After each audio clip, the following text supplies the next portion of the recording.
YouTube family, कैसे हैं आप लोग। उम्मीद करती हूँ आप लोग खैर खैरियत से होंगे और खुशबाश होंगे।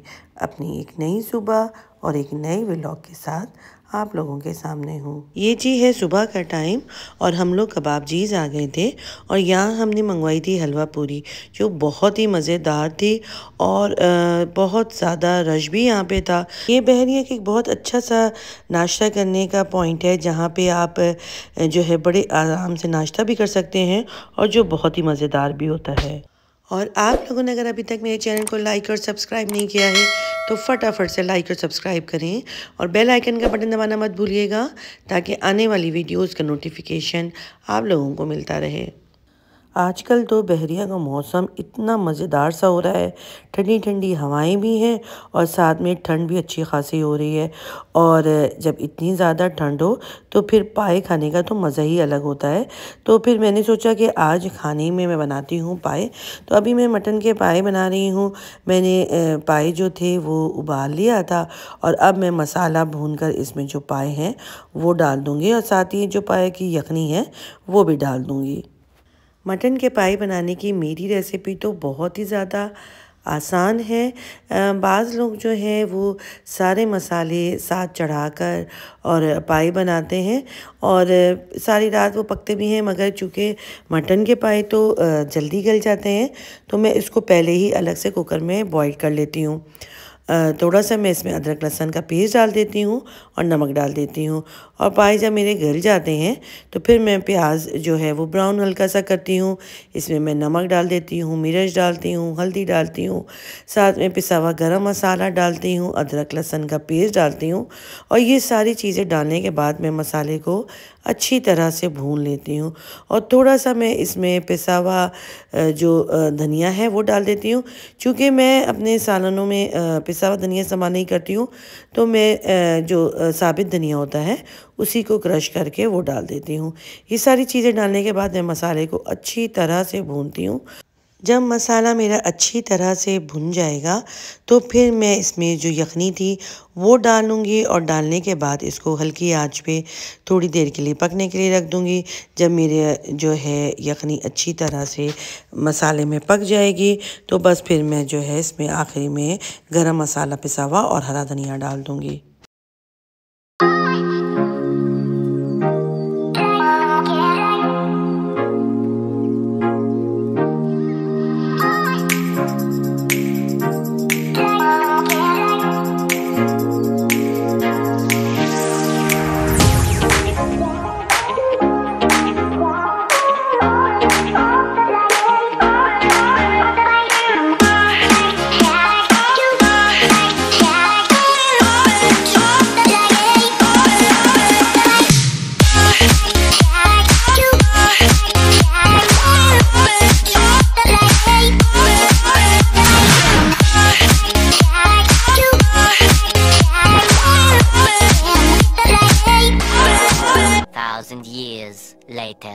बेटे के पाकिस्तान आने के बाद अब अक्सर ही ये हो रहा होता है कि हम लोग कराची जा रहे होते हैं, क्योंकि कभी दिल चाहता है कि वहाँ की कोई मशहूर या मज़ेदार सी चीज़ खाएं या फिर कोई मज़ेदार सा खाना वगैरह वहाँ खाया जाए, और या फिर शॉपिंग वगैरह करनी होती है और या फिर कोई दूसरे काम होते हैं। तो बस आज भी हमारा यही प्रोग्राम था कि हम कराची जाएं, वहाँ कुछ शॉपिंग वगैरह भी करनी थी, डॉल्मेन मॉल जाना था और इसके अलावा वहाँ पे हमें बाहर खाना खाने का भी प्रोग्राम था। तो बस निकलते निकलते जो है वो अब शाम हो गई थी और बस फिर बाहर गेट तक जाते जाते तकरीबन रात का टाइम हो गया था और अंधेरा भी हो गया था। बस अब हम लोग जो है कराची जा रहे हैं और वहाँ से फिर हम लोग जाएंगे डॉल्मेन मॉल।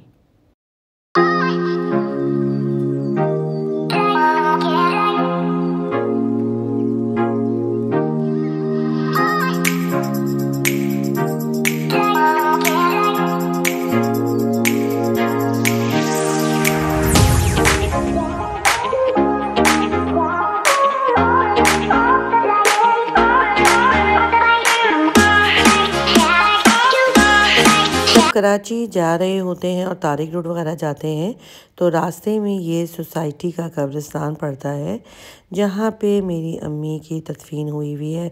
तो बस जब मैंने वहाँ से गुज़री तो बस मेरा दिल बड़ा अजीब सा हो गया था।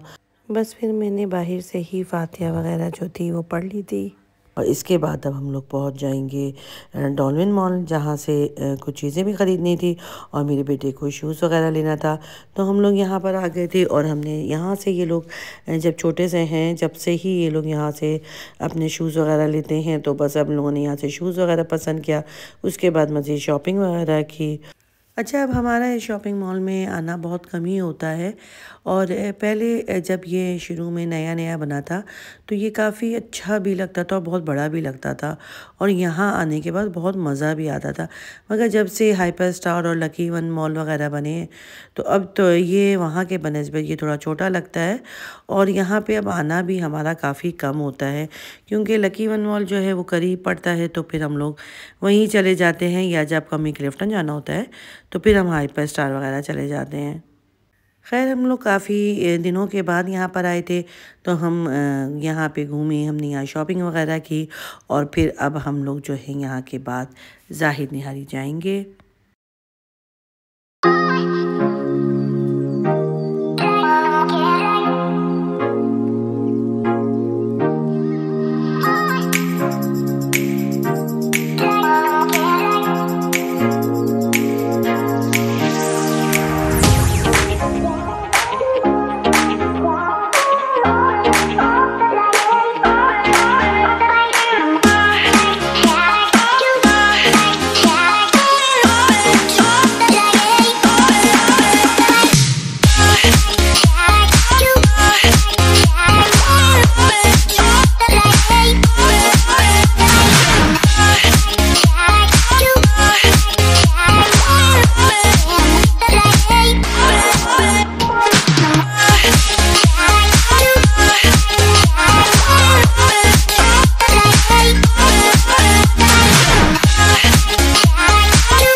मगर अब ज़ाहिद की निहारी की काफ़ी तारीफ़ें लोग कर रहे होते हैं, तो फिर हमने सोचा कि हम भी आज जो है वो ज़ाहिद की निहारी ट्राई करते हैं। तो बस काफ़ी ज़्यादा तारिक रोड में रश हो रहा था, और बस हम लोग जो है अब ज़ाहिद निहारी पहुंच गए हैं। खाने का हमने ऑर्डर दे दिया था, हमने सादी निहारी भी मंगवाई थी और साथ में मगज़ वाली निहारी भी मंगवाई थी। अच्छा, जब हम यहाँ पर आए तो बहुत ज़्यादा रश था।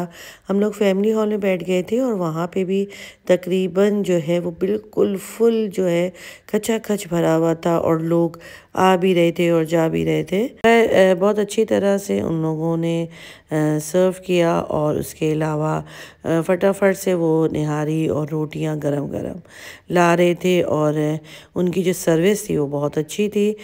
गरम गरम निहारी भी आ रही थी और साथ साथ गरम गरम रोटियां भी आ रही थी, और बार बार वेटर जो थे वो बार बार आके पूछ भी रहे थे कि रोटियां तो नहीं और चाहिए, ग्रेवी तो नहीं और चाहिए। और ग्रेवी भी जो थे वो यहाँ पे दे रहे थे, वो भी फ्री थी, और खाना जो था वो बहुत ही मज़ेदार था।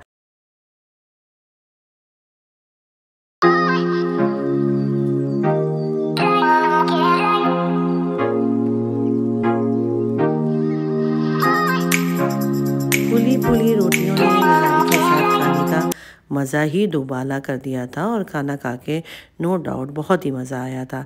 और इसी के साथ दीजिए मुझे इजाज़त। अपना ढेर सारा ख्याल रखिएगा। अल्लाह हाफ़िज़।